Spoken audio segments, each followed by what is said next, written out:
Okay जी, बिस्मिल्लाहिर्रहमानिर्रहीम।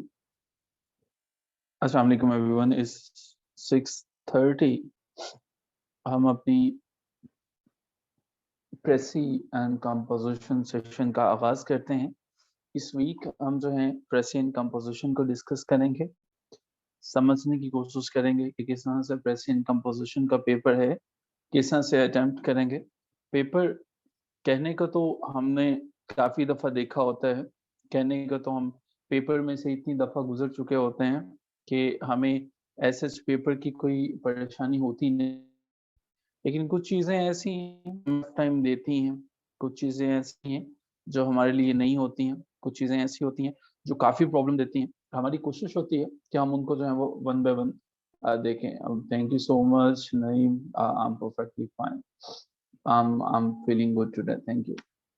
अच्छा, हमारे पास प्रेज़ेंट कंपोज़िशन का पेपर बहुत इम्पोर्टेंट है। इसमें हम कुछ क्वेश्चंस को समझने की कोशिश करते हैं, वन बाय वन करने की कोशिश करेंगे। सीएसएस इंग्लिश का पेपर जब भी आप उठा के देखें, जी वालेकुम अस्सलाम सोफिया साहिबा, हमारे पास कुछ नंबर्स ऐसे आते हैं कि इंग्लिश के पेपर में कुछ हम बड़े-बड़े नंबरों की तो ख़ैर बात छोड़ दें, 5-5, 7-7 नंबर या शायद 3-4 नंबर भी, और इवन कई केसेस में तो 1-2 नंबर भी हमें बताता है कि उनकी वर्थ क्या है। हमारे पास जो क्वेश्चन हम करने जा रहे हैं, जिसके ऊपर बात करने जा रहे हैं, ये क्वेश्चन हमारे पास कोई 20 नंबर का, रीडिंग कम्प्रीहेंशन, बड़ा आसान सा क्वेश्चन है। बज़ाहिर हमें लगता है कि बहुत ईज़िली हम इसे अटेम्प्ट कर लेंगे। क्या है, एक पैसेज को रीड आउट तो करना है और उसके बाद हमने, लेकिन ये अगर इतना ही आसान होता तो शायद हम जो हैं वो कभी भी इतने ज़्यादा फेलियर जो है वो एक्सपेक्ट ना करते और इतने ज़्यादा लोग फेल ना होते। वालेकुम अस्सलाम सोफिया, थैंक यू। करना क्या है? क्या वजह है? क्या कुछ रूल्स हैं? किस तरह से बेहतर होगा? कैसे ये क्वेश्चंस अटेम्प्ट करेंगे? चीज़ें कैसे ठीक होंगी? हम इनको समझने की कोशिश करते हैं। तमहीद बाँधे बिना आपने ये पेपर देख लिया। एक दफ़ा इसको गौर से देखिएगा। ये कहता है कि आपके पास 2 हिस्से हैं इस पेपर को करने के। आप बेहतर तरीके से जानते हैं कि पहला हिस्सा तो आपके पास 20 मार्क्स की वो वोकैब्युलरी है और प्रेज़ेंट कंपोज़िशन का हिस्सा तो बाद में आएगा, जो 20 नंबर आपके पास अपने वोकैब्युलरी के सेक्शन के अटेम्प्ट करना है। दूसरे नंबर पे ये आपसे ये कहता है कि आपने 80 नंबर जो हैं वो लेने हैं सब्जेक्टिव में से। मामला यहाँ पे ख़राब होता है जब एस्पिरेंट्स जो हैं वो इन 20 नंबर्स को इग्नोर कर देते हैं और उन 80 पे फ़ोकस करते हैं, और इन 80s में से भी काफ़ी क्वेश्चंस को प्री अज़्यूम कर लेते हैं। हमारे पास जो है एक बड़ी वाज़ेह अंदाज़, इससे पहले कि मैं बात करूँ, एक ये चीज़ जो है वो हमारे पास हम अक्सर इग्नोर कर देते हैं, no space page left between the answers. शायद मैं यहाँ पे ये कहना चाहता हूँ कि आप अपने क्वेश्चंस को जब अटेम्प्ट करेंगे, उसके अंदर स्पेसेस नहीं छोड़ेंगे। और भी बेसिक-बेसिक बातें हैं, उन्हें आप ढंग से समझेंगे, लेकिन हम जो हैं, ये अभी क्वेश्चन नंबर 3 के ऊपर हम जो हैं वो बात करना चाहते हैं। आसान है, मुश्किल नहीं है।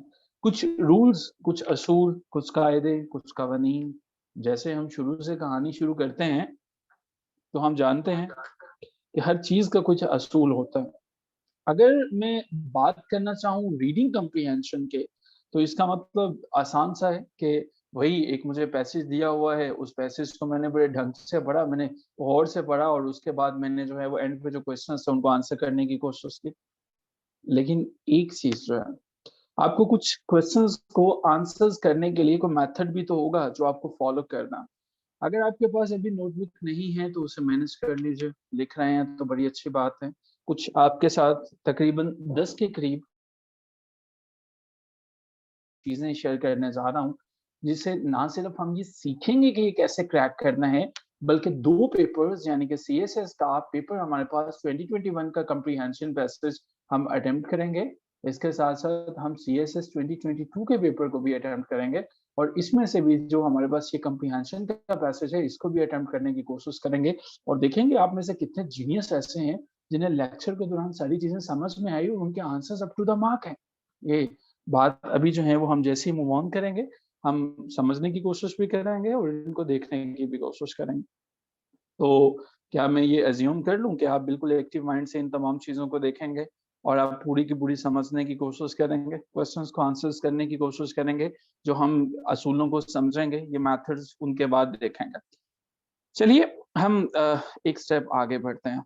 मेथड में पहली चीज़ जो मैं ऐड करने जा रहा हूँ, वो हमारे पास है जी आंसरिंग द क्वेश्चंस। ये जो पैसेज आपके सामने है, याद रखिएगा आपने इस पैसेज को कम से कम 3 दफ़ा पढ़ना है। अपने आप को सेल्फ ब्लैकमेलिंग से बचाइएगा, मेरी बात गौर से सुनिएगा।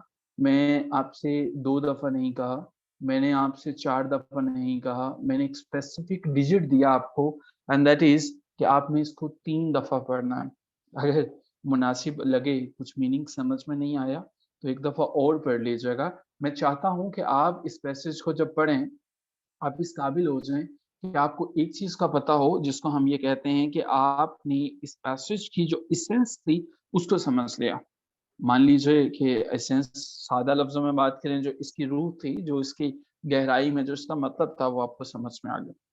अब 3 दफ़ा पढ़ने के बाद दूसरे स्टेप में हमने थोड़ा-सा नीचे आ जाना है और ये जो क्वेश्चन्स हमारे पास दिए गए हैं, अब की दफ़ा हमें इन क्वेश्चन्स को देखना है। क्वेश्चन्स इम्पोर्टेंट हैं। हम ऐसा भी कर सकते हैं कि अगर हमें जो है वो 1-2 दफ़ा पढ़ने के बाद पैसेज की समझ नहीं आई, तो हम इन क्वेश्चंस को 1 दफ़ा रीड आउट कर सकते हैं।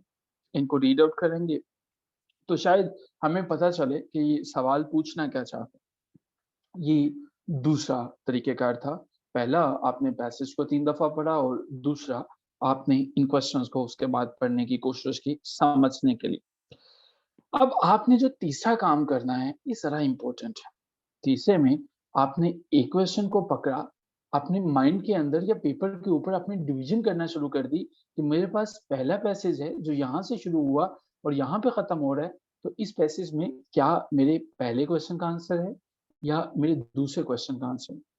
यहाँ तक तो सारी की सारी चीज़ें वो हैं जो आप करते आ रहे होंगे। अब आपको एक काम ये करना है कि जब आप तीसरे स्टेप पे आ जाएँ, अब आप अपनी सीएसएस पीएमएस के पेपर में बिल्कुल एंड पे चले जाइए और एंड पे जाने के बाद जो आखिरी शीट थी, जिसको ऊपर आपने रफ शीट लिखा हुआ था, उसके ऊपर जाके अब अपने आंसर्स को, जो आपको लगता है कि क्वेश्चन नंबर 1 का ये आंसर है, 2 का ये आंसर है, रफली उनके कीवर्ड्स लिखिएगा। कोई मुझे बता सकता है कि कीवर्ड्स क्या होते हैं? जब मैंने यहाँ पे आपसे रिक्वेस्ट की कि कीवर्ड्स लिखिएगा, आपके ख़्याल में कीवर्ड्स क्या होते हैं? कौन से होते हैं ये कीवर्ड्स? कीवर्ड्स क्या होते हैं? मेन पॉइंट्स लिखेंगे, सारे का सारा जवाब नहीं लिखेंगे। वेल डन ज़ैनब, आपका आंसर बिल्कुल ठीक है। अब आपने ब्रीफली टू द पॉइंट बातों को लिखा, समझने की कोशिश कीजिएगा कि अब आपने सारे के सारे जवाब लिखते हो, ये बात गौर से सुनिएगा, आपका आंसर बिल्कुल गलत होगा अगर आपने पैसेज में से कुछ भी लिया।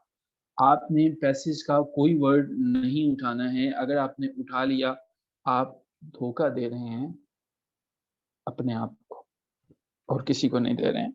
सो अब जो कम्प्रीहेंशन है, कम्प्रीहेंशन में आप डेफ़िनिटली लिख सकते हैं, बट आप जो मर्ज़ी चाहें वो लिख सकते हैं, लेकिन वही लिखेंगे जो इस पैसेज से रिलेटेड है।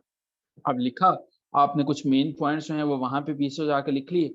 अब आपने उन आंसर्स को केयरफुली पढ़ा और उनको कंप्लीट करने की कोशिश की। अब आपने कुछ गैर ज़रूरी चीज़ें निकाली और उनको जो है वो यहाँ पे लिखना शुरू कर दिया। याद रखिएगा, ये नंबर बिल्कुल जो है वो आपके लिए बड़े इम्पोर्टेंट हैं। इसमें से 4 मार्क्स ईच का मतलब ज़रा गौर से समझिएगा कि सीएसएस के पेपर में हर सवाल जो है वो आपके 4 मार्क्स का है। कहीं पे भी स्पेलिंग की गलती होती है, कहीं पे भी कोई एसईएस की गलती होती है, कहीं पे भी कोई पंक्चुएशन की मिस्टेक्स होती है या इडियोमैटिक मिस्टेक करते हो या कोई और गलती कर देते हो, लैंग्वेज गलत यूज़ कर देते हो, लूज़ी लैंग्वेज है, सिंपल या डायरेक्ट बात नहीं करते हो, बिला वजह इसको लंबा करने की कोशिश करते हो, ये 4 अहम नंबर जो सिर्फ़ एक सवाल के जवाब से मिल सकते थे, वो चले जाएँगे। अब आंसर होना कैसे चाहिए, इसको एक तरीके से, एक एग्ज़ाम्पल से समझने की कोशिश करते हैं। अ, एक सिंपल सी बात है, why did you go there?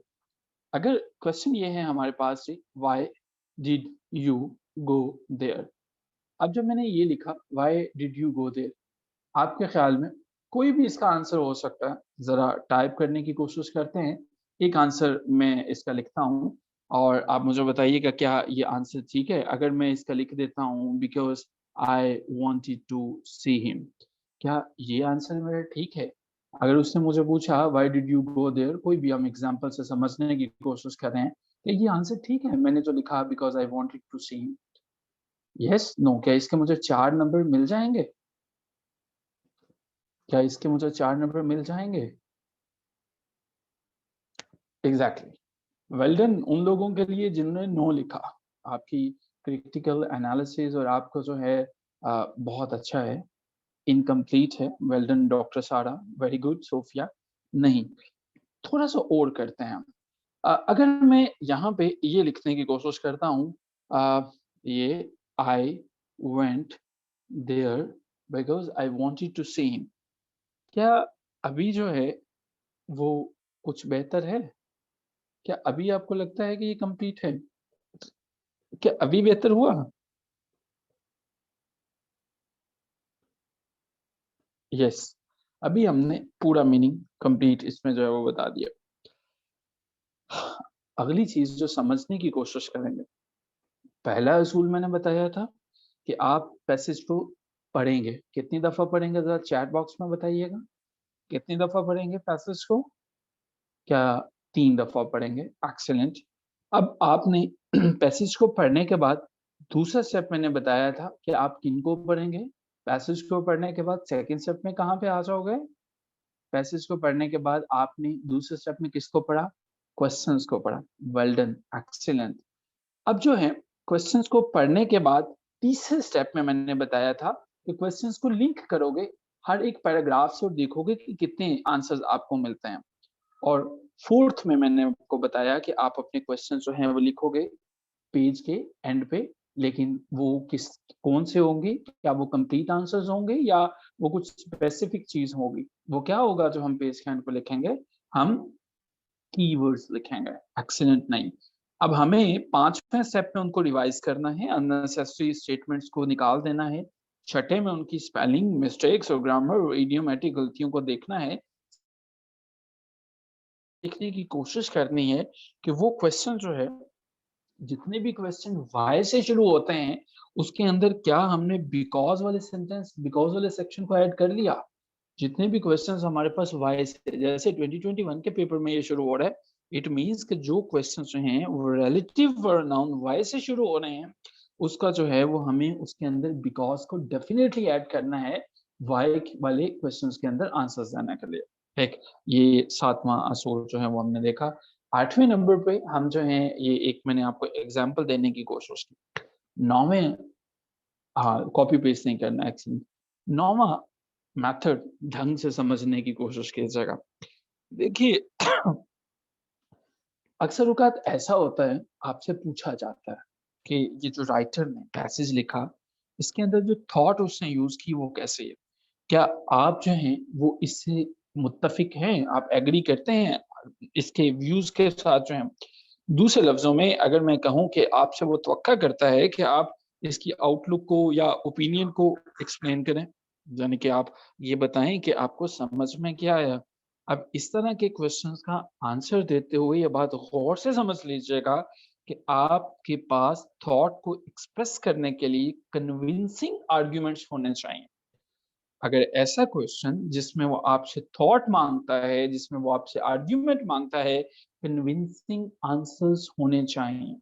अगर आंसर्स कन्विंसिंग नहीं है, that means you are not going to get anything. अब वो कन्विंसिंग आंसर्स कैसे होंगे, ये भी बात की बात है। अभी तक हमने ये समझने की कोशिश की। और आखिरी बात, आपसे एक चीज़ पूछी जाती है और वो पूछा जाता है कि बाज़-औक़ात ऐसा भी होता है कि आपसे आपको एक टाइटल सजेस्ट करना होता है। आपको एक टाइटल देना होता है कि टाइटल इसका जो है वो क्या है? 2022 के पेपर में शायद हमारे पास कुछ ऐसा हो। अच्छा, हमारे पास इसका सिर्फ़ फर्स्ट पेज है 2022 का। कोई ना, नो वरीज़। सो हमारे पास अक्सर औक़ात हमें टाइटल देना पड़ता है। टाइटल जो है उसका मतलब है कि कुछ एसेंस होना चाहिए फ्यू वर्ड्स का। मैं डेली बेसिस पे एक आर्टिकल ऑफ द डे की वीडियो शेयर करता हूँ आपके ग्रुप में। आज की वीडियो किस-किसने देखी है? उसमें मैं आपको बताता हूँ कि आपको करना क्या है, आपको पढ़ना क्या है, इसके अंदर किस तरह से आप देखोगे, किस तरह से मूव ऑन करोगे। वो एक ऑप्शनल एक्टिविटी है, देखना चाहें तो उसे आप देख सकते हैं, इग्नोर करना चाहें तो आप अपनी ज़िम्मेदारी पर जो है वो इग्नोर कर सकते हैं, that's not a big deal. और मैं आपसे कभी रिक्वेस्ट नहीं करता हूँ कि आप जो है वो लाइक उसको पेस्ट करें, उसको इधर-उधर फैलाएँ। हमारा सोशल मीडिया को यूज़ करने का सरापा मकसद सिर्फ जो है वो स्टूडेंट्स की बेहतरी है, ना कि सोशल मीडिया पे कोई लाइक्स, व्यू और इस तरह की चीज़ें इकट्ठी करनी। तो उन्हें अगर आप देख सकें तो वो बहुत बेहतर है। सो जी टाइटल जो है अब आपको जो देना होता है वो अपने फ्यू वर्ड्स में देना होता है। मैंने अ फ्यू नहीं कहा, मैंने द फ्यू नहीं कहा और ये आप ज़रा इस क्लास के बाद देखिएगा कि क्या फ़र्क होता है जब आप अ फ्यू की बात करते हो और द फ्यू की बात करते हो। फ्यू वर्ड्स के अंदर जो है वो देंगे। टॉपिक एक ऐसा होना चाहिए जो कि उसके मैक्सिमम मीनिंग्स को कवर करे। ना तो वो इतना जेनेरिक हो, ना इतना जो है वो हमारे पास जो है ब्रॉड हो कि उसको हम समझ ना सकें। जी, सागर आप ठीक कह रहे हैं। तो उसके अंदर जो है वो हमारे पास मेन उसका एसेंस नज़र आना चाहिए। ये हमारे पास एक आखिरी काम है। अगर ये बातें हमने ढंग से समझ ली, अगर हमने इनको ढंग से समझने की कोशिश की, तो लेकिन आगे बढ़ने से पहले मैं यहाँ पे रुकूँगा। मैं पूछना चाहूँगा जो बातें हमने डिस्कस की, क्या ये वाक़ईतन समझ में आ गई? क्योंकि अगर समझ में नहीं आई तो हम इस पैसेज को हल नहीं कर पाएँगे। अब हम जो हैं वो इस पैसेज को समझने की कोशिश करेंगे। सो डू यू फ़ील कि ये आपके पास जो है वो अटेम्प्ट हो गया, आपको ये समझ में आ गया?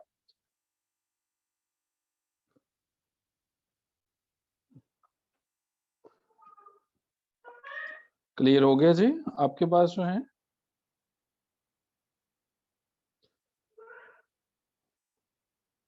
ओके, बिकॉज़ वाली बात दोबारा बता दें।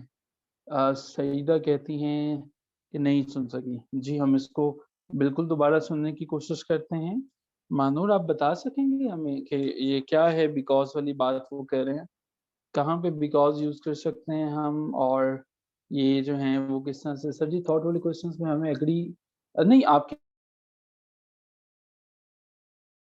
कमेंट्स हैं, तो आप डिसएग्री कर लीजिए। जी, मानूर बता रहे हैं। यस जी, सर, मानूर प्लीज़। वहाँ पे क्वेश्चंस वाई से स्टार्ट हो रहे होंगे, तो फिर हमें जो है बिकॉज़ जो है वो ऐड करना पड़ेगा।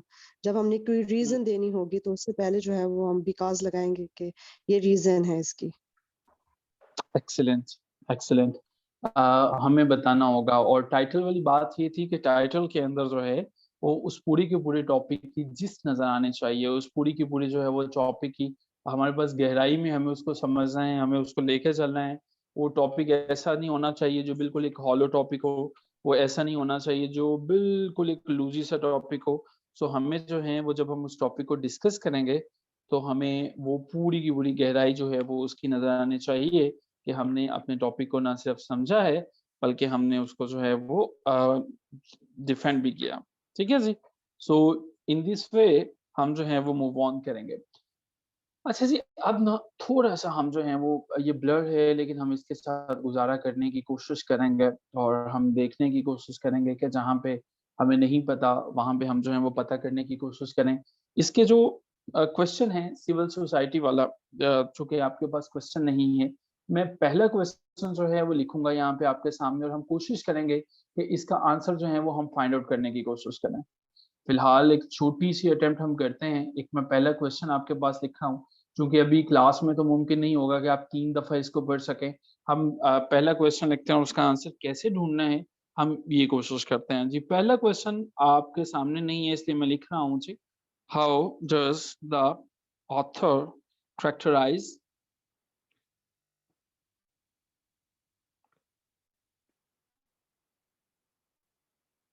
कॉन्सेप्ट्स ऑफ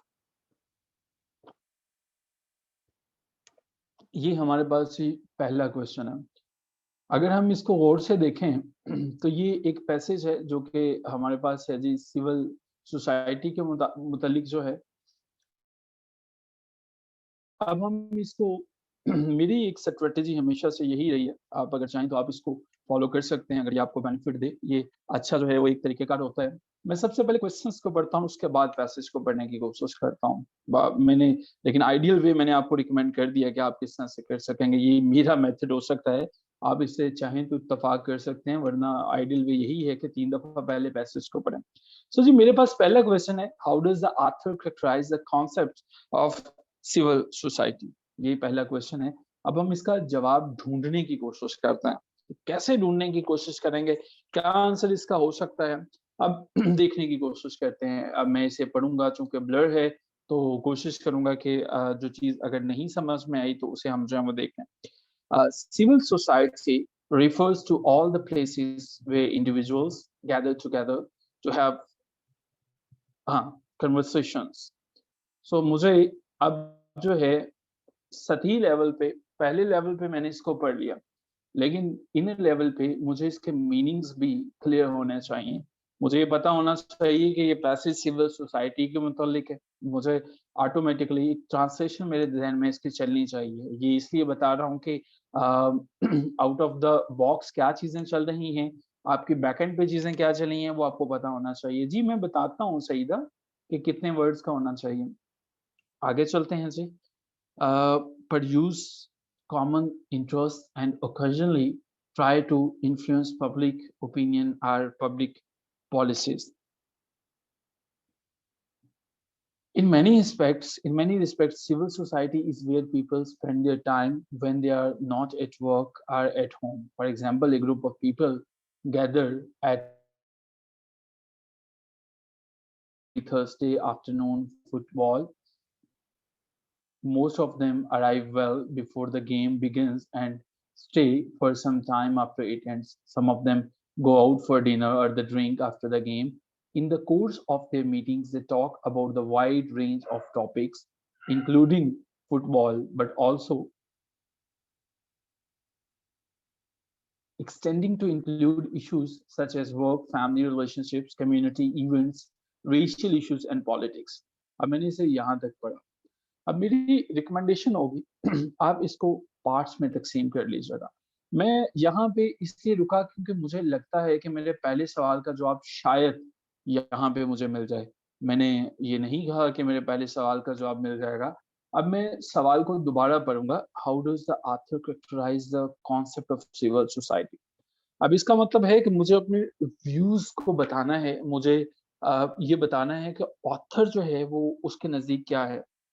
सो अब मैं मेन पॉइंट्स की तरफ जाऊँगा, जो मैंने यहाँ तक पढ़े। मैंने एक दफ़ा रीडिंग की, अब हम क्या करेंगे, एक दफ़ा रीडिंग जो है, कोई ऐसे एस्पिरेंट हैं जो इसको पढ़ सकें। थोड़ा ब्लर है, इसीलिए मैंने पहली दफ़ा खुद पढ़ा, फिर भी अगर कोई नहीं पढ़ सकता है, तो ज़रा हैंड रेज़ कीजिएगा।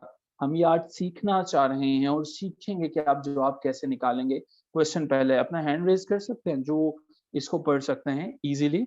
नईम पढ़ सकते हैं। जी, नईम प्लीज़ आप जो हैं माइक ओपन कर लीजिएगा।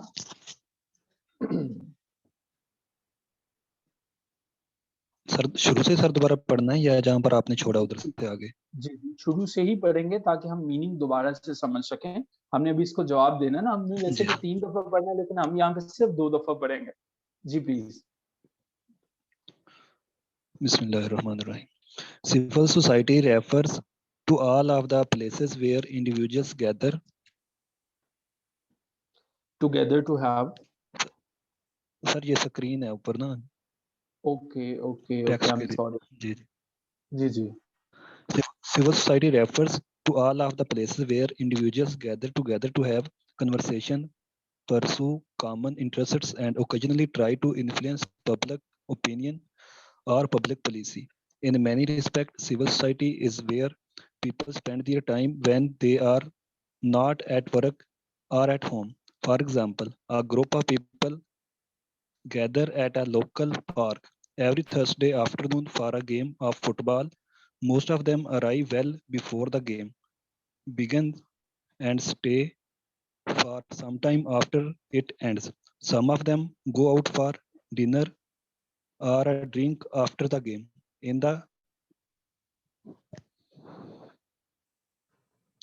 जी, जी। In the course of their hmm.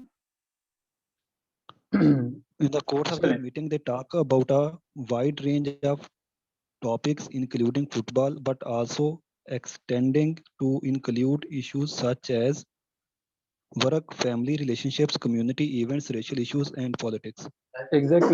Exactly यहाँ तक हमने इसको रीड आउट करने की कोशिश की और हमने ये समझने की कोशिश की। अब हमें देखने की जरूरत है हमने क्या यहाँ तक जो है वो टॉपिक की इसेंस को पा लिया।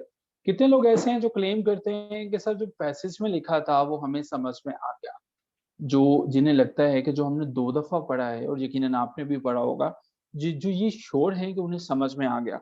और कितने लोग ऐसे हैं जिन्हें लगता है कि उन्हें भी इसको मजीद पढ़ने की जरूरत है।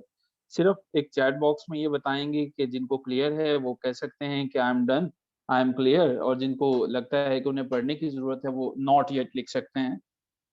सो मैक्सिमम ऐसा लोग हैं कि जिन्हें क्लियर है।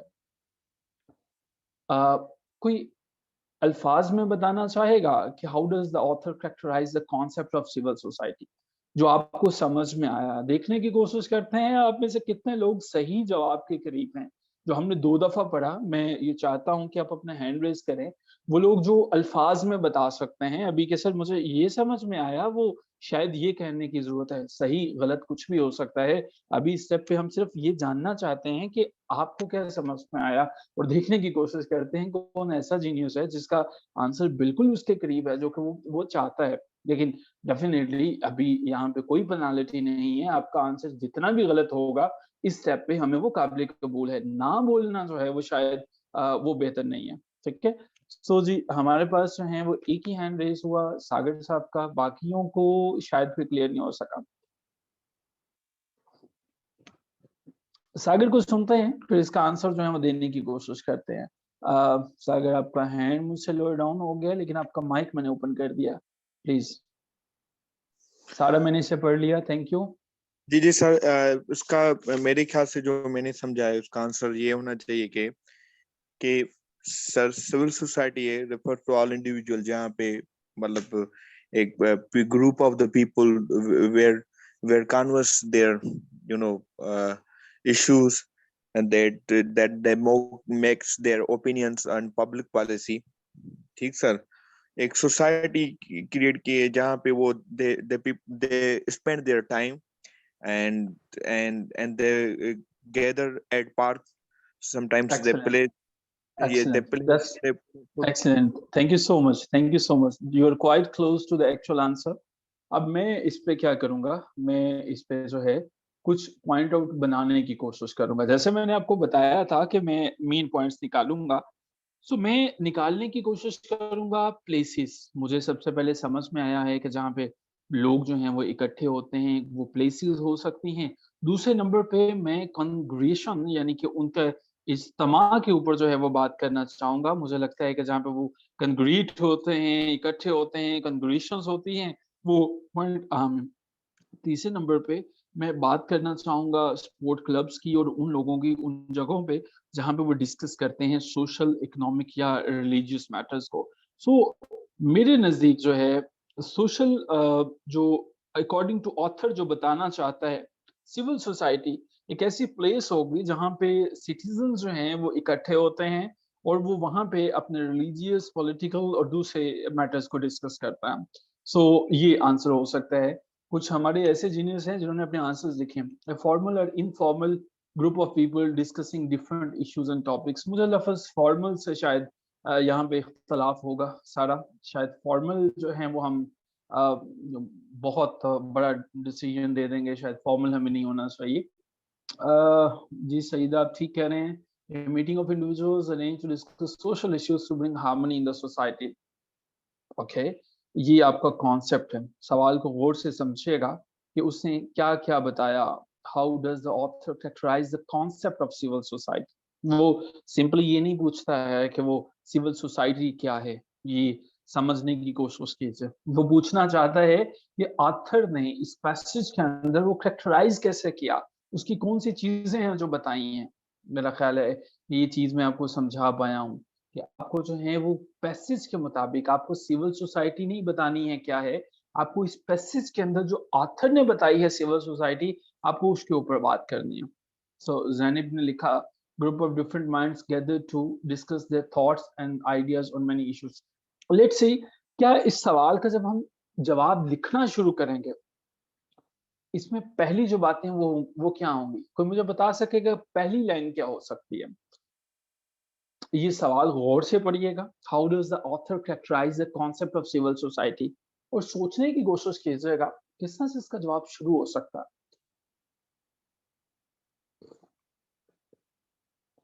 Let's see.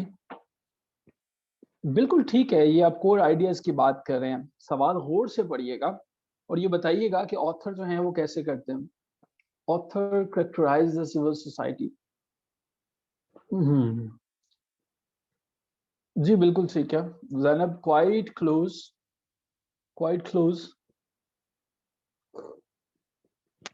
बाकी भी चाहें तो इसमें आंसर दे सकते हैं। अच्छा, जिन्हें लगता है कि वो आंसर नहीं दे सकते वो सिर्फ नो लिख दें, ताकि हमारे पास जो है वो एक रेशो आ जाए, पता चल जाए कि ऐसे लोग जिनको कोई पॉइंट ऑफ व्यू नहीं है उन्होंने सिर्फ नो लिख दिया और हम उससे आगे चल सकें। Author कैरेक्टराइजेस in this passage. अच्छा, क्या आप सब मुत्तफिक होंगे अगर मैं लिख दूं कि मैं पहली जो है वो मुझे फ्रेज ऐड करनी चाहिए अकॉर्डिंग टू ऑथर, और उसके बाद अगली मुझे अपनी बात शुरू करनी चाहिए the civil society is characterised by the places. Do you agree with this statement कि मुझे अकॉर्डिंग टू द ऑथर जो है वो लिखना चाहिए? Yes, the author characterising the, yes Manoor ने ठीक लिखा। सो हमें एक पॉइंट का ये एक ट्रिक थी जो कि आपको राइटर अक्सर दे देता है और आप लोग जो हैं वो इस धोखे में आ जाते हैं। जब आपने ये अगर जो है वो लाइन अगर किसी ने शामिल नहीं की तो क्या आपके ख्याल में उसका आंसर ठीक होगा? उसने वैसे ही लिख दिया कि civil society is this this this this this, तो क्या वो आंसर ठीक होगा? क्या वो आंसर ठीक होगा जिसमें ये नहीं हुआ? नहीं, क्योंकि वो फिर आपका अपना पॉइंट ऑफ व्यू हो गया। चलिए, एक्सीलेंट, बड़ा अच्छे से कोशिश की आप सबने। अब हम क्या करते हैं, अब हम एक दूसरे क्वेश्चन पे जाने की कोशिश करते हैं। दूसरा क्वेश्चन हमारे पास क्या है, अब हम वो क्वेश्चन भी देख लेते हैं और उसका आंसर देखेंगे। दूसरा क्वेश्चन हमारे पास है जी, व्हाई डज सिविल सोसाइटी, जो आप सोचिए जब मैं लिख रहा हूं ना, why does civil society strive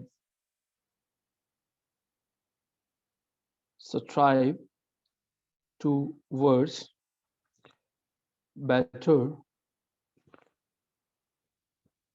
socialization derived by tolerance?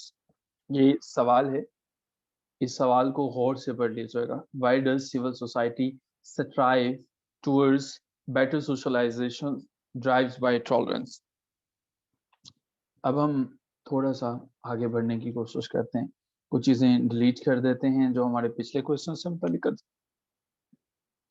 अब थोड़ा सा हम आगे बढ़ने की कोशिश करेंगे, पढ़ने की कोशिश करते हैं इससे मजीद आगे कि ये क्या है और हमें कहाँ पे नजर आता है कि सोशल सोसाइटी जो है वो मूव ऑन करती है। क्या आप इससे आगे पढ़ सकेंगे मानूर, जहाँ पे हमने लास्ट टाइम रुके थे?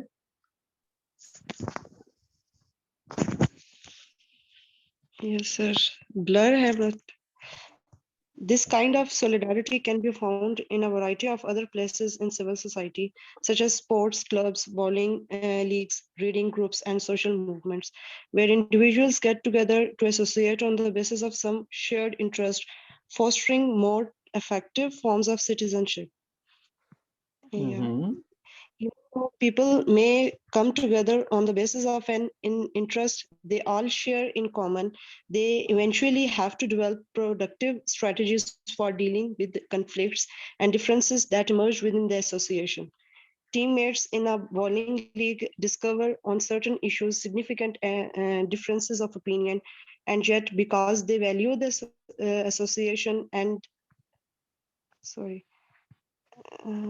And look yet forward to because they value the participating. association to participating in the activities, they don't respond to these differences by exciting the scene. Instead, they search for the ways of interacting that will not threaten the solidarity of the group. In the process, they learn to appreciate and to tolerate social differences, a valuable skill to have in an increasingly multicultural nation. They also develop a general sense of social trust, and mutual obligation, which makes society function more efficiently. This is what political scientists and sociologists are talking about when they refer to the importance of social capital. Gathering Thank you together so in much. an institution. Thank you so much, thank you so much. ज़रा गौर से समझने की कोशिश कीजिएगा वो पूछना क्या चाहता है। उसने ये कहा कि सिविल सोसाइटी कोशिश करती है बेहतर सोशलाइज़ेशन, बेहतर समाजी हम-आहंगी की, जो कि टॉलरेंस जिसके लिए ज़रूरी है। अब ये सारे के सारा पैसेज पढ़ने के बाद मेरी रिकमेंडेशन रहेगी आपको, बिकॉज़ ये आपके लिए असाइनमेंट भी डेफ़िनेटली होगी। आप इनके आंसर्स भी जो हैं वो फाइंड आउट करने की कोशिश करेंगे। कि आप जो हैं वो इन लाइनों को ज़रा गौर से पढ़िएगा, फिर आपको पता चलेगा कि किन-किन चीज़ों पे आप काम कर सकते हैं। वैसे अगर आप इसको गौर से पढ़ा आपने और जब महानूर पढ़ रहे थे, आपने यकीनन सुना, तो क्या कुछ कीवर्ड्स आप शेयर कर सकते हैं? Let's see how many genius are there जिन्होंने ये सुनते हुए पहली रीडिंग्स में कुछ कीवर्ड्स नोट किए। तो क्या कुछ कीवर्ड्स आपने नोट किए कि इसके क्या कीवर्ड्स हो सकते हैं? कौन-सी ऐसी चीज़ें हो सकती हैं जो आप अपने आंसर में मेंशन करेंगे? ये जितना मैंने आपके सामने हाइलाइट कर दिया ये पैसेज इम्पोर्टेंट है। थ्रेटन टू सॉलिडेरिटी हो सकता है। हमारा सेशन यहाँ पे खत्म हो रहा है। हम उसी लिंक से दोबारा जॉइन करेंगे और कोशिश करेंगे कि इसी को हम जो है वो यहीं से प्रोसीड फर्दर करें। उसी लिंक से दोबारा जॉइन करते हैं। इसका स्क्रीनशॉट ले लीजिएगा, ये जो सवाल अभी आपके सामने है ये दोबारा नहीं आएगा। फिर आपको इसको जो है वो याद रखना है। ठीक है? उसी लिंक से दोबारा जॉइन करें और इसी क्वेश्चन को हम आंसर करने की कोशिश करते हैं और फिर यहाँ से आगे बढ़ते हैं। आप क्या करेंगे, इसको अटेम्प्ट करेंगे और नेक्स्ट हम कुछ करेक्शंस करनी है उन पे बात करेंगे। सो सेशन को दोबारा जॉइन करते हैं।